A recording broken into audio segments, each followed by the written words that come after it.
welcome today. Kenneth Lang here, coming from somewhat snowy Wayne, New Jersey, although compared to what a lot of other people are going through, I have no reason to complain. I mean, New York City, I think, got their first snow in 700 days. And Melanie, I think you're out of Baltimore, Yep. which have to say, go Ravens. I don't know if Ravens or not. Well, I'm a Missouri girl, born and bred Missouri girl. So Okay. I'm a Chiefs.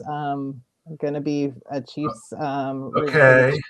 So Well, we'll see. I'm not holding a lot of hope. I mean, maybe they'll get back their glory. But if you grew up like I did, where growing up, like we would never have said, you could have asked my dad if he was still living. There's no way in this world he would have said that we would have won our champion, our league 8 times in a row.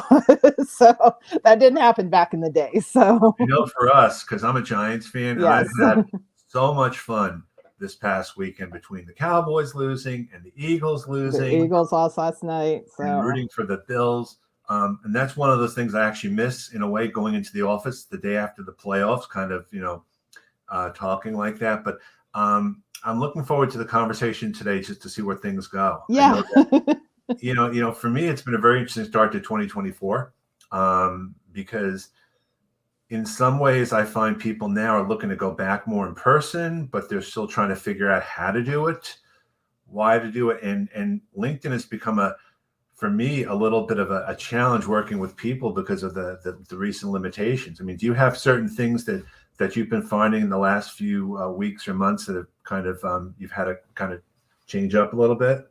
Yeah, I mean, the limitations with the new restrictions for people that don't have premium accounts have been a big factor because a lot of what I was teaching was outreach and Mhm. directly reaching out to hiring managers and recruiters.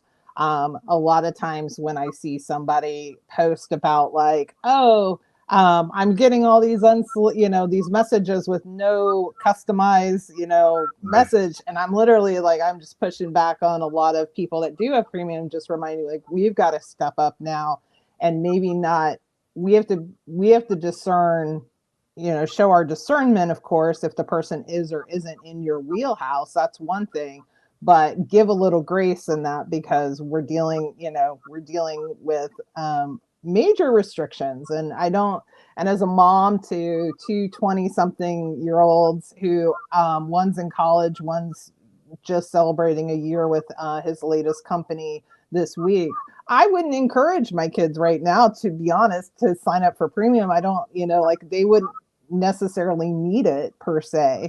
And that's not where I'd want them to spend their money. So, so really trying to teach people this year, my big thing because of this is I'm really trying to push people to understand you've got to start putting yourself out there, whether that means engagement, because engagement then can open a door to a conversation, or posting your own content and not feeling like, oh, I'm not a quote unquote a creator, which now LinkedIn's moving away from that term. That's the latest and greatest news this week. But and feeling like you still have something that there's valid points for you to share. And so that's really what I'm going to be pushing a lot of my clients. I know my clients are going to push back on me because people don't are like, they're like, what am I supposed to say? But I really think that has to be the answer to overcoming this challenge. I know that at Lehigh Harrison, because where I do the outplacement, we talk about this all the time. And one thing we talk about a lot is joining groups where people are that you want to connect with, because at least you can send messages in the groups. Yes. And that's kind of the first workaround. But then the other thing, most people are just so afraid to get started, whether it's networking or putting themselves out there. And I've always been an introvert. It has been scary, like for me, to do a lot of the things I've had to do, but I do it. And I think sometimes it's just kind of little by little walking through the different steps, because no one is going to come down and say you did this wrong. I mean, it's at least, from my experience.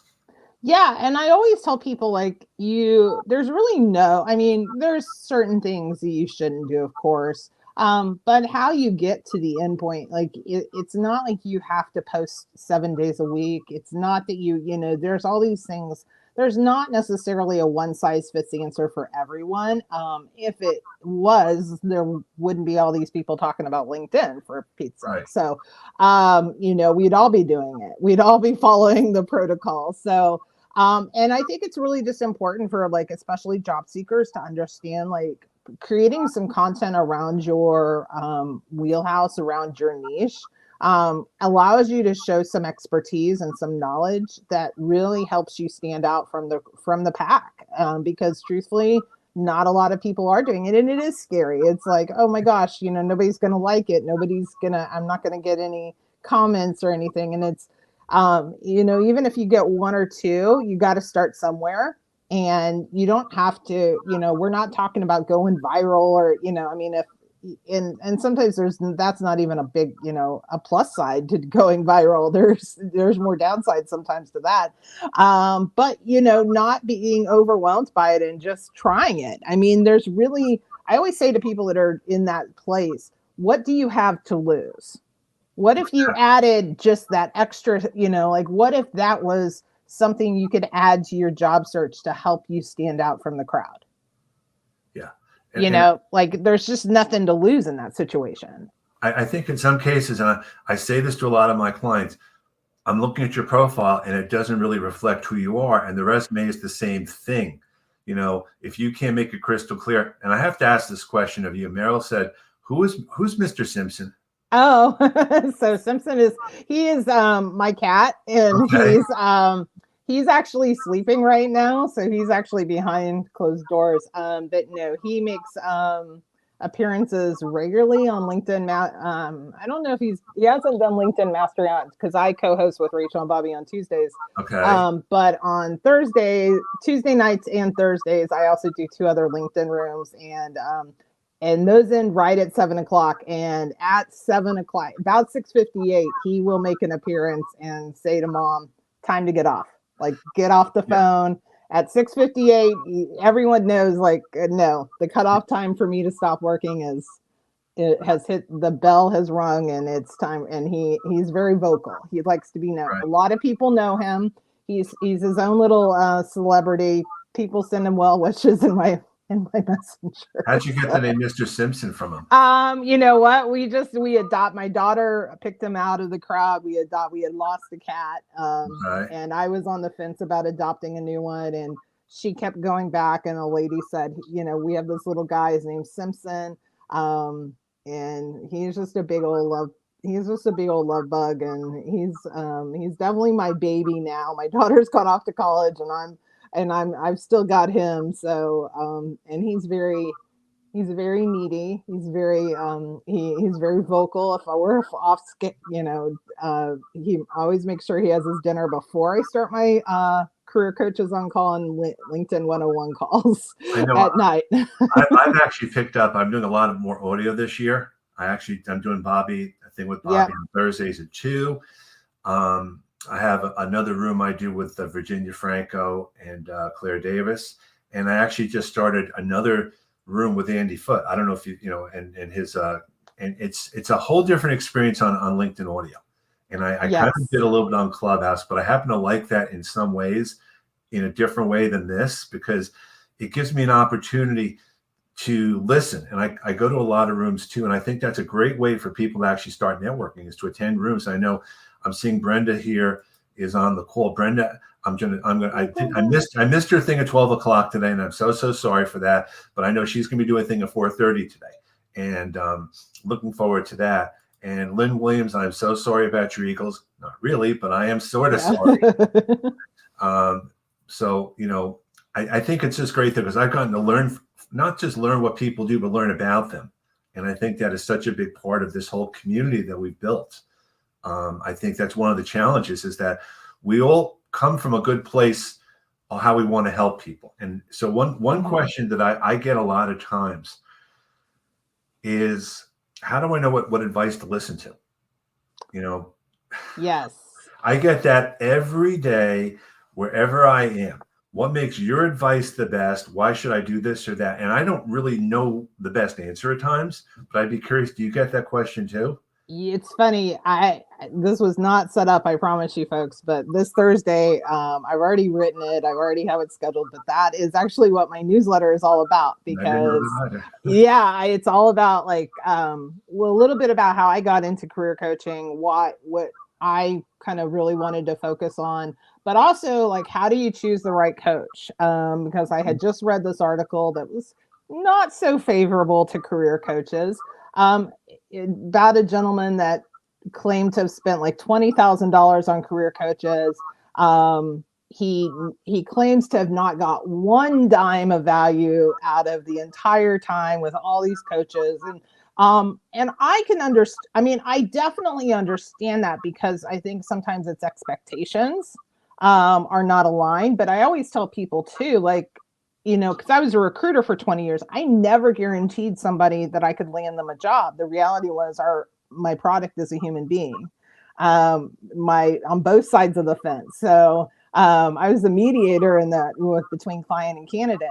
Uh-huh. So that being said, what I usually tell people is, do your due diligence, just like you would buying, a car or an Right. appliance, it's okay to, shop around. I wouldn't shop too much because then you get, that whole overload. But at the end of the day, find somebody that you feel resonates with you and your values and that is aligned with what understands what your goals are, but also that you feel connected to. I think I tell my potential clients all the time, it's a deeply personal decision, because you're going to have to be willing to some degree open up and also be willing to be coached and to be willing to change some of your mindset towards what is happening out there.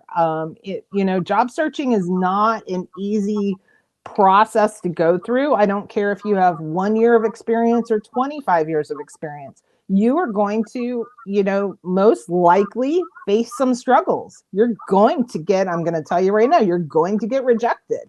Are you ready to deal with that rejection? So for me, I'm very kind of straightforward and direct. I do try to have a compassionate approach, but I also give a very direct feedback when it warrants. So if that is a style for you, then maybe I'm the coach for you. If it's not, then I'm not going to be the coach for you. I'm the same way. And that's okay. Yeah. And that is okay because, and again, I don't necessarily specialize in one area because of my recruiting career. But if you're looking for a very specialized coach and a very specialized niche, then that's the direction you should go to. So, but you need to have an understanding of what you're really looking for. But you have a different take as well, because you said you were a recruiter at one point, and Yes. I've kind of gone full circle on recruiters because I totally understand to some extent what their challenges are, and they're not the bad guys. I know there's different types of recruiters, and I know that hiring managers have all their different challenges, and the whole pink unicorn thing going on. What can we do, or what can recruiters do, if anything, to kind of help hiring managers, in your opinion, get on the same page and not try to find that impossible person? Or is that just something that's not realistic in your opinion? So here is one of the things that recruiters have to do. And this is the hardest thing for recruiters to do because a lot of times I was an agency recruiter.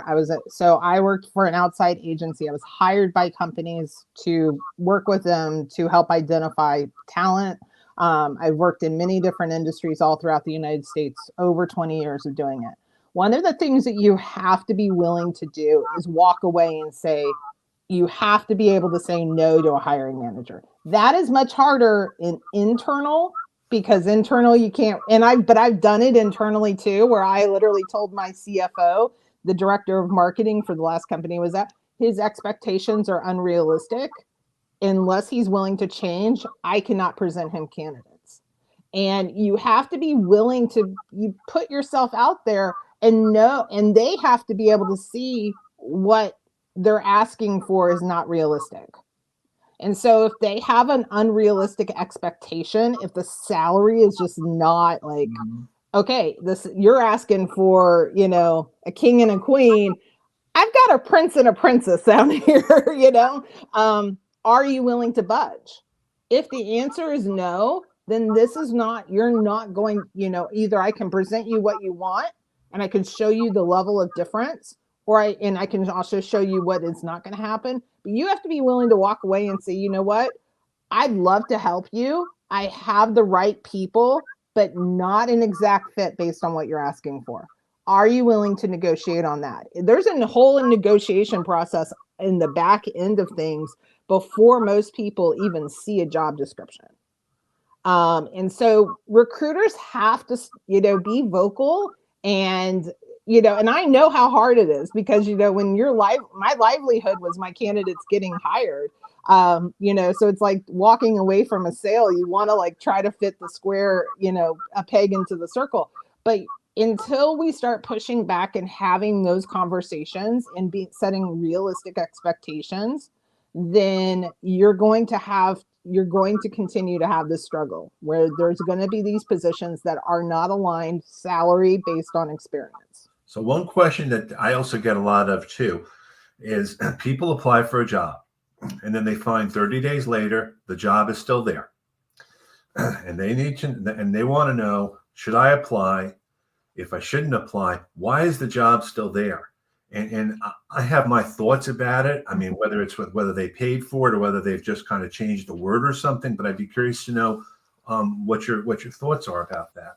So one or two things: the job, if it's a job that they recruit for quite frequently, they may be creating a candidate pool because they know they're going to have openings on down the road. And that's a job that can bring in those types of candidates that they consistently need and consistently have a request for. So that could be one reason. The other could be that, and most likely the real reason, especially if you see it 30 or even 60 days after, is the person that they hired turned down the offer. They tried to negotiate with it. Negotiations fell. So cyclical, it is landed about that 45 day type of range. And that's why it's back open. That's usually the case 90% of the time, or that the person did get started, but they were not the right match. And so the position is back open. So that's usually the biggest reason. Could a person reapply in that case if they were rejected, or is that, well? What I would do first in that case is I would reach back out to the recruiter directly before applying and getting stuck in being number resume. If you have a relationship with the recruiter, reach out to them directly. Say, hey, I saw this position was open back up. Would I still be in consideration for the new opening? And most of the time, yes, you will be.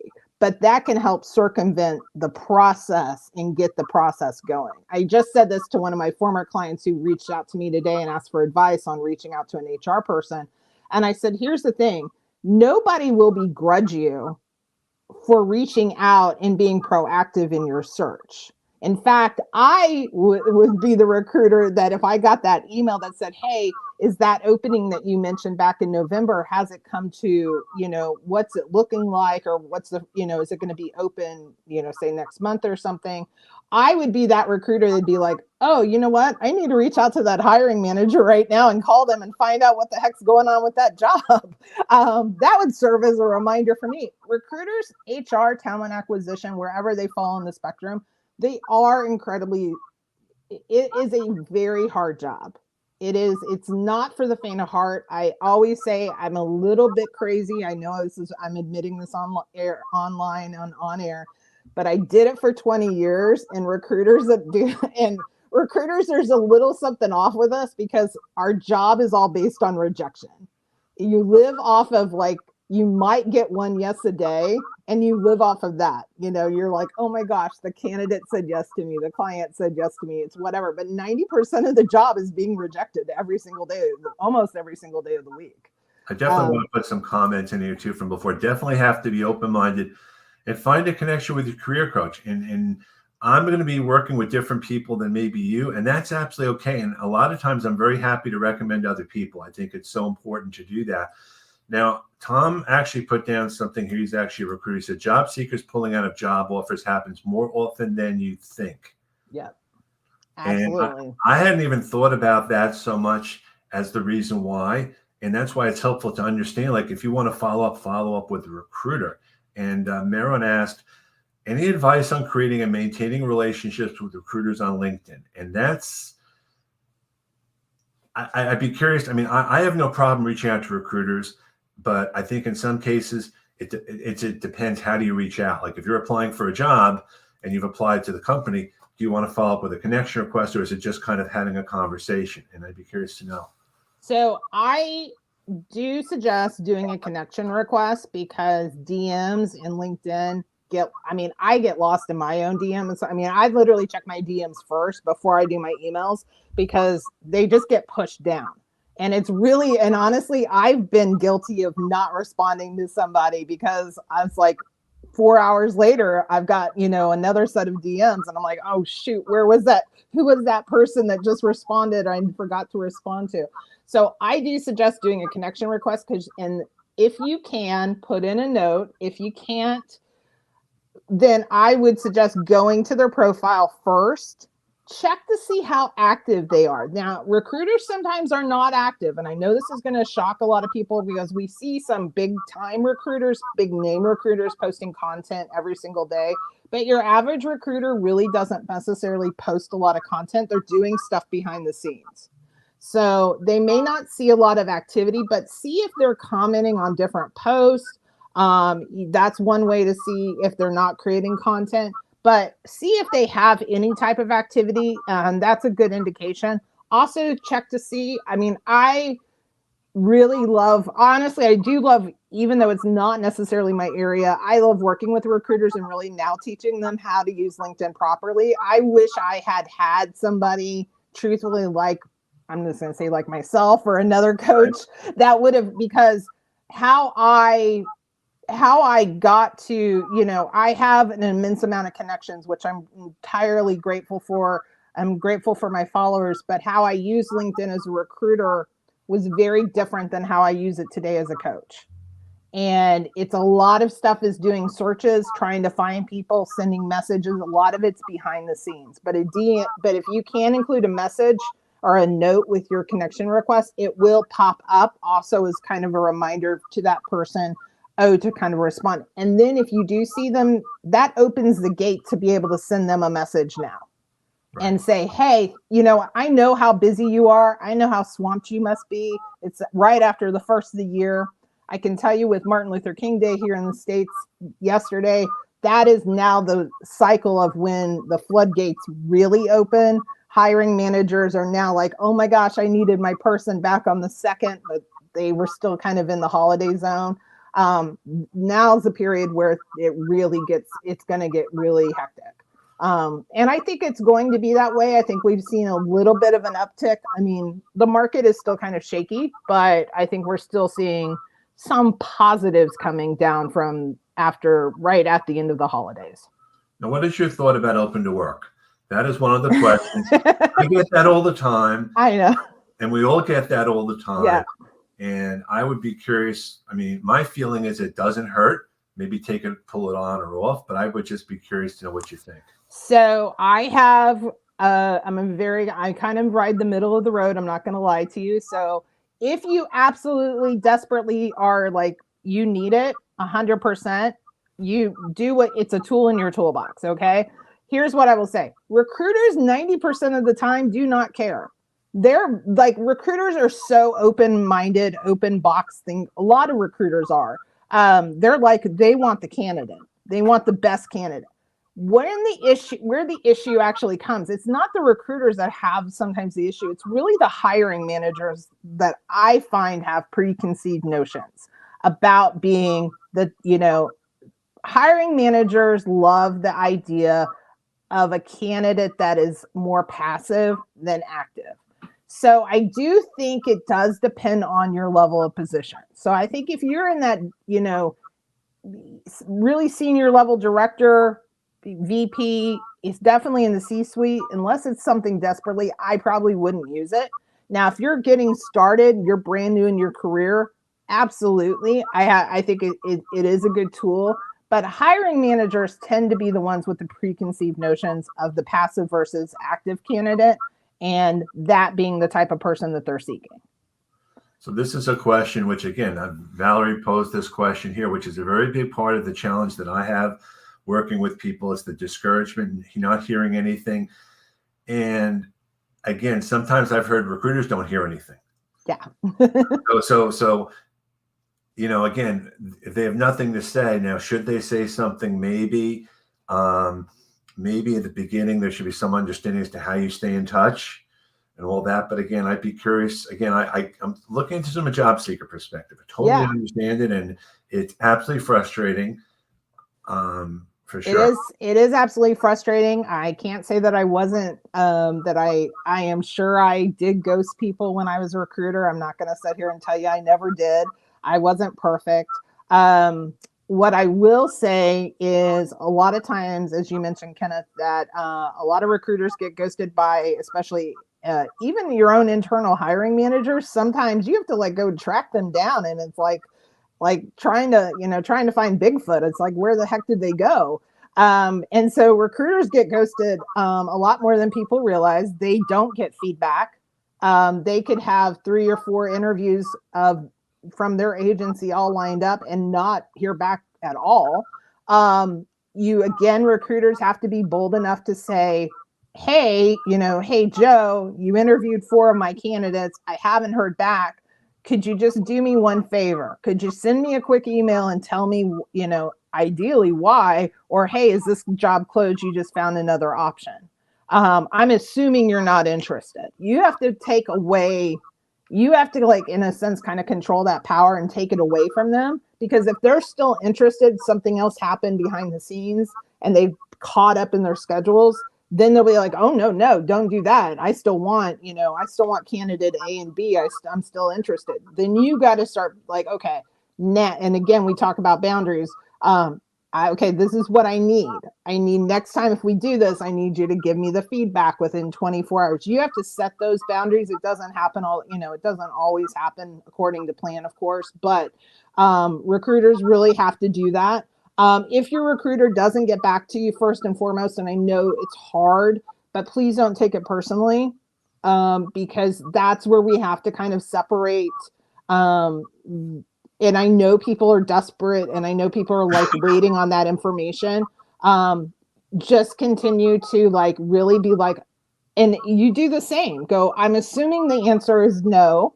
I'm assuming this position's been filled, but could you do me a quick favor and just send me a quick email? When I was managing my office, because I managed my own team as well for many years, I always would tell them, because sometimes, especially newer recruiters, you don't necessarily like to give bad news. It is 90% of the job, because you're only really going to give one person some good news most of the time. And so I would tell them, at least send the person an email. The only thing I would ever ask is, I don't want the angry candidate in my voicemail. And if that happens, then we're going to have a conversation. But I do want you to try to give some type of feedback, even if it's simply I really don't have any feedback to give you. I don't know what the status of the job is. Right now, we have to assume it's not going to happen. It may open back up. And even if it's in an email, people still appreciate that. So I do encourage you. I know how hard it is. I mean, as a recruiter, I honestly worked probably 6 days a week. I would go in on Sundays or go in while my daughter was in dance practice, and I would just respond literally to emails. I would just go in and just respond to all the emails I would get in 1 week. And get caught up on those, because there just wasn't enough time in the day. And the other comment I get a lot is about the ATSs and the online systems, and I've said this ad nauseum. I said, this is not the recruiters. Yeah. This is not the recruiters doing this. This is however the ATS is set up, whatever the mechanism is. And it's not that they don't believe me. It's just that it's that simple. So for everyone listening, please spread the word. An ATS system is literally just an electronic filing cabinet. It is just a way to manage your applicants, is really all that it is. There's tools that allow, basically, I apply for a job, it comes through the system, Now, I may have qualifier questions like, do you have a degree, or, what is your salary, things like that. It doesn't delete you. You actually stay in the system. It will tell me, like, does this person yes or no? Even people using Indeed have qualifier questions on their when they post jobs sometimes. You'll see that. But what it does, and then when I go in on a daily basis, I'll go in the first thing in the morning is I'll open up my applicant tracking system probably right after I open my email, and I'll see who has applied for the job. The other thing that I do when I would get a new requisition is I would take the keywords, and this is before I'm posting the job. I would put in the things that I'm looking for and then see who do I already have in that system that I could potentially reach out to, because I need to work smart, and I need to find the people and use the resources I already have as a recruiter. That is where the keywords come in. But again, remember too, all the keywords happen is it just goes through. And so if I say I want Microsoft Excel and pivot tables, it will just highlight those keywords for me. Now it will rank them usually by percentages or stars. And it will put who has, like, oh, this person has those keywords 90% throughout their entire resume. So you got to remember too, those keywords, if you've actually used the system, so if you use Microsoft Excel, you don't want it just in your skills section. You want it in other places within the bullet points. Created pivot tables to create X, Y, and Z, or this was the result of my Excel spreadsheets, or whatever the case may be. You want it to show up throughout because you want to get those hits. The higher hits you get, the more likely you're going to be seen. Now, it also depends too on the number of applicants. It's easy to get 500 resumes for one job. And that's easy. I mean, that's lowballing it. Especially if you're applying for like an administrative assistant job, for example, you're probably looking at 1,000 resumes. Now, here's what I'm going to tell you. 90% of the people applying to some of these jobs are not qualified for the job that they're applying for. A lot of people have been told, like, oh, just apply multiple times, or this is kind of what I'm hoping for type of thing. That's clouding. It's almost like you've got to go through it. That's clouding up or clogging up the system, basically. And so recruiters have to go through some of that to get to your resume. So we're looking probably 90% or higher, usually in the first go through of resumes of people that are matching keywords. But here's the thing, recruiters are actually looking at your resume.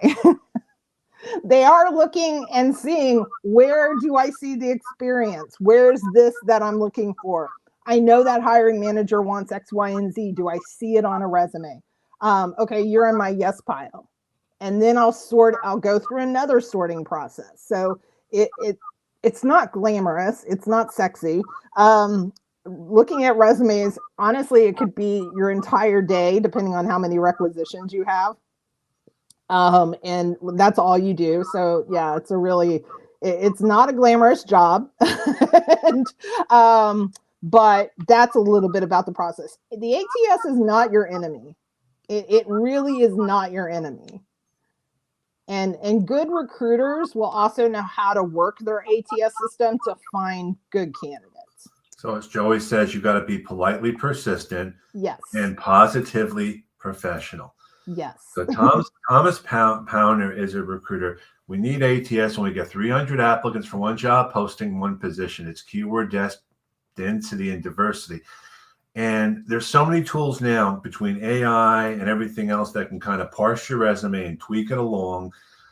And I think ATS they serve a purpose. Like you said, they're an electric filing cabinet, but That's not all they are. Yeah, it's, there's still a person on the other end that is looking at the resume, that's looking at it. And I'm probably a little bit rusty because it's been a while since I ran a desk, but when I would train people, I would first train them I would literally like, okay, we're going to print off about 20 resumes and here's the job and tell me if this is a yes or a no.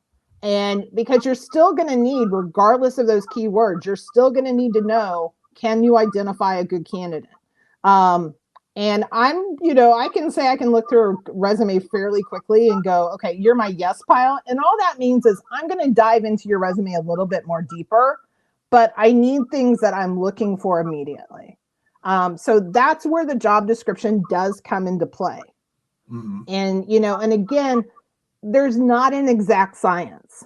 My last position I worked, the CEO was adamant about qualifications he wanted for a CFO. And the truth was his salary requirement was not realistic. So I gave him, what he wanted, and what I gave him were very different, but I was able to push him to say, at least talk to these individuals. Mm-hmm. I've done my due diligence. That's why you've hired me. I've vetted them. And so I need you to trust me in that. You've hired me to do a job. I need you to trust me for that. The other challenge I got, and I've spoken to a bunch of recruiters about this, they say hiring managers hire for the position the way it used to be as opposed to the way the position might have evolved to. So they're looking at requirements that they may not need because for whatever reason. So, but they're still stuck in that rut. So I'm just confirming if that is the case or not, because that's hiring managers are and especially in some industries over others, accounting and finance very much in the box. Sometimes you get that hiring manager that is very open. I had a company up in Minnesota when I was doing clinical research and pharmaceutical. I love my HR manager. I'm still in contact with her today. The CEO created this rule that everyone was going to have a degree. Well, that was a problem because some of the clinical research professionals, this was a cardiac company, some of the best clinical research professionals were RNs that did not have the BSN. And he would not and had amazing cardiac experience, but he got it in his head that everyone in the company had to have a degree. And the truth was, his HR person even said to him, you wouldn't have your assistant that you've had for 15 years. She doesn't have a degree. Would you really, would you be willing, and he just got in it. And so these people get onto these random things that are all of a sudden, I want my doctor to have a degree. Right. I want my attorney to have a degree, but not every job, has to have that degree per se. I think we have to be open. And so again, recruiters and there's a lot of good recruiters out there. Believe me, folks, when I say that, there's a lot of good recruiters, but good recruiters will say to them, why, if I have somebody that doesn't have their degree, will you still consider them? So they have to start, again, setting the boundaries. Right. Do I have permission to send you somebody that has, if you're asking for 5 years, but I got somebody that's amazing with 2, can I send them to you? And so they can start to put a little bug in the ear and say, why and if they say no, ask them, why not? Why won't you, and a lot of times they don't have it's like, well, it's because of the way we've always done it. Or it's a certification, like a PMP certification or Scrum certification or whatever it is. It's a certificate, but the people have the same skills before, after the certificate, but it's something. It's like a doctor. It's like a shingle, like putting your name on something. And so recruiters do have to, and I really would encourage, especially newer recruiters, you will not lose business. You will gain respect. And when you gain respect, you will have that client for life, which is not something that happens quite a lot in the recruiting business. There's not a lot of loyalty. Because again, everyone's looking to fill that position. So it is sometimes a matter of who can meet that qualification. But that is something, I have clients that were my clients when I was a recruiter that have come to me as a career coach, that have opened their own consulting businesses, have come to me to help them look for jobs, have done their resumes. They've come to me now based on that credibility I had with them as a recruiter. And so I just say, you have to be willing to kind of push. You have to be able to push it back on, especially those qualifications that are a little unrealistic. And especially if the times have changed and this is not what you're seeing in the market, then you need to share that knowledge with the hiring managers. So one comment, just to get to the bottom of it, suggestions about how to reach a greater percentage of a targeted group, because it is true when you post something on LinkedIn, it does not go out to your entire network.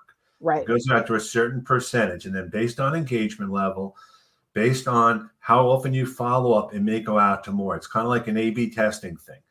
So, I mean, what I would probably suggest is if you have a certain space, if there's people you can tag that are in your industry that can then, take that more granularly. I'm not sure how much hashtags do and don't work. That's the biggest thing. But the main thing is you post something there, you may tag a couple of people, and then you also want to comment on the post, because that goes back to the whole algorithm discussion. Anyone who tells you they know how the LinkedIn algorithm works, like the Brooklyn Bridge, I can sell you the bridge. But that's another frustration, though. People get very frustrated. They do a post and it doesn't get engagement. That's happens to all of us. Yeah, I mean, it happens to me. It happens constantly. So, it's one of those things. Here's what I would also say is you mentioned groups earlier. So if you're in active groups, building relationships with those individuals, so I actually personally, I struggled with the engagement or with the content creation piece for many years. In the last year and a half, I actually kind of flipped my own strategy to really, I'm actually probably I'm doing more content now than I have before, but I'm definitely more engagement driven. So I look to where my audience is. So, and I comment on those types of posts. So I do a lot of commenting on LinkedIn news articles because I know job seekers are there. And that's actually changed people coming to me. Never underestimate too, if you still don't get a lot of comments or anything like that, there's a lot of lurkers out there. The lurkers will definitely be watching. I assure you, I have people that come to me all the time, have never commented on a post and ever and go, oh, I'm following you. I liked what you said in there. I'm like, you could have commented. That's almost the introvert thing. That's almost the afraid to actually put yourself out there. Right. And it's definitely that, but go where your audience is. So if you know of a recruiter that is, or a hiring manager, I don't know how much the hashtags will work in the sense of driving people to you, but hashtags can help in you finding content that's related. So they still have a purpose, maybe not algorithm driven a whole lot per se, but at least like we mentioned project management or PMP. You can do a hashtag search, and I know you're big on this, Kenneth, too, with like LinkedIn is a great search engine. Well, you can do a search on keywords, and then you can do a search by when was it posted? Yes. What was the industry? It's an amazing tool. It is your Google. It is your Google for your job search. And so you treat it like, and the reality is that's kind of what, I mean, obviously it's social media. It has evolved over the years, but its heart and its soul is that it's a big search engine. Absolutely. And that is its heart and soul. So treat it like that and find the people and build relationships with them. Guess what will happen? They'll start to come to you and they'll start to comment. And also make sure, and this is something I'm doing personally this year. There's a reason I do a room called LinkedIn 101, Becoming a LinkedIn Rockstar, because I felt like I was, I mean, I'm very fortunate. I have access to some, amazing people that know way more about LinkedIn than I do. But I felt like we didn't have a space for that person that was like, oh, I'm scared to come up on stage, or I'm scared to ask a question because I'm an introvert too. Or am I doing this right? Like nothing happens. What's happening? So that's kind of where that room got started on Clubhouse. Now we're on LinkedIn Audio. But so coming to that, getting support from like people in that, that space even, but also making sure your audience is the right audience for you. Definitely. So and that's something I'm going to be working on personally this year, is because I do have a huge audience, again, entirely grateful for, but I know I've also got what I would call a lot of dead wood sitting in my audience too. Not active on the platform, not engaging. So what I'm looking for is, okay, who's my niche? Who do I really work with on a primary basis? Those are going to be my connections. Of course, I have other connections as well, entrepreneurs, consultants, things of that nature. But and unfollowing a lot of people that I'm currently following that are not necessarily active. So if you have a lesser number of connections, do a deep dive in that, and don't be afraid. There's definitely quality over quantity when it comes to the connections. That's one big thing. So I want to thank you very much, Melody, for the conversation today. Oh, it's my pleasure. I'm glad to have gotten the chance to talk with you. So we have a lot of mutual friends. I know, and we'll be checking out each room as much as possible. I want to thank everyone very much for attending today. I'll be looking at the comments in a bit in the chat and definitely trying to follow up as much as possible. Those of us in the north, we're getting some snow and dealing with it, but it is winter. Yes, that's what we're supposed. I know it hasn't been that way. We haven't had snow in Baltimore for over 2 years. So I know. We're apparently people they still know how to drive, but it's amazing how they canceled school today in our town. I'm like, there is nothing on the ground. I am a Missouri girl. I grew up in primarily the southern part of Missouri. My Missouri folks back home are getting something like 16 below zero or 16 degrees below zero, negative 16 degrees below zero kind of temperatures. It was absolutely frigid for the Chiefs game this past weekend. So I told them we usually get their weather like 2 days or so after, which is the start of the snow, but they can keep that. They can keep the I don't need that weather, but I grew up either it was, it could be 80 degrees on a February, or it was 16 degrees below zero. So we're going to put the links. I think Lita wanted to know the links for the rooms. I guess they're the clubhouse room links, and we'll put that in the chat later on. And if you're not sure or you don't, just reach out to us. We don't bite. We don't bite. We're happy to connect, and that's the thing. Ask away with whatever you do. Yeah, I do. So today happens to be a very busy day. I have LinkedIn Mastery at 4:00, and then I do Career Coaches on Call with Ken Schur, Alan Krishner, and Charlotte Taylor. We do a room on LinkedIn Audio, Career Coaches on Call at 6:00. So I'll 4 to 4:30, and I got Abby Coates Cool tonight at 8:00. You know the drill. Yep. All right. Take care. Thank you so much. I appreciate it. Take care. Bye. Bye.